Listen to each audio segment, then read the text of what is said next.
அரசன் ஒருவருக்கு காடுகளினூடே சென்று வேட்டையாடுவது என்பது மிகவும் பிரியமான ஒரு காரியம். காலணிகளே இல்லாத காலம் அது. நடந்தே சென்று வேட்டையாடுவதை அவர் பொழுதுபோக்காக கொண்டிருந்தார். ஒரு நாள் மலையேறி பள்ளத்தாக்கில் இறங்க மன்னரின் கால்களில் இரத்தம் வடிய துவங்கியது. ஒரு முடிவெடுத்தார். நேராக அரண்மனை சென்றவர் ஆயிரக்கணக்கான மாடுகளையும் ஆடுகளையும் கொன்று தான் நடக்கும் பாதைகளையெல்லாம் அவற்றின் தோளால் மூடச் சொல்லி தன் மந்திரிகளுக்கு கட்டளை கொடுத்தார். கவலையுற்ற மந்திரி ஒரு முடிவெடுத்தார். ஒரே ஒரு எருதை கொன்று அந்த தோளினால் அரசனின் கால்களை மூடினார். அரசன் மகிழ்ச்சியானான். பிறரை மாற்றுவதை விட நம்மை மாற்றிக்கொள்வது சுலபம்.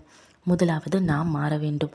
சங்கீதம் 119 அதிகாரம் 71 இப்படியாக கூறுகிறது: நான் உபத்திரவப்பட்டது எனக்கு நல்லது, அதனால் உமது பிரமாணங்களை கற்றுக்கொள்கிறேன் என்று.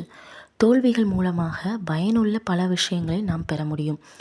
நம்மை சரி செய்ய இன்னும் பல மடங்கு நாம் நன்றாகவும் சரியாகவும் செயல்பட நமக்கு அது உதவி செய்யும்.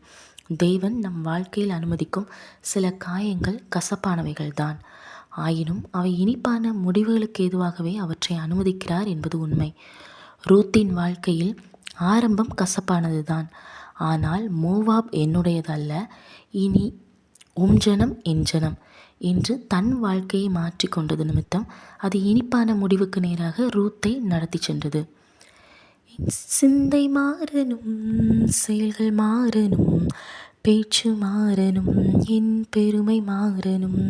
என் சிந்தை மாறனும், என் செயல்கள் மாறனும், என் பேச்சு மாறனும், என் பெருமை மாறனும்.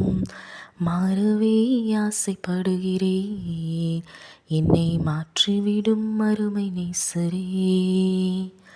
மாறவே ஆசைப்படுகிறேன், என்னை மாற்றிவிடும் அருமை நேசரே.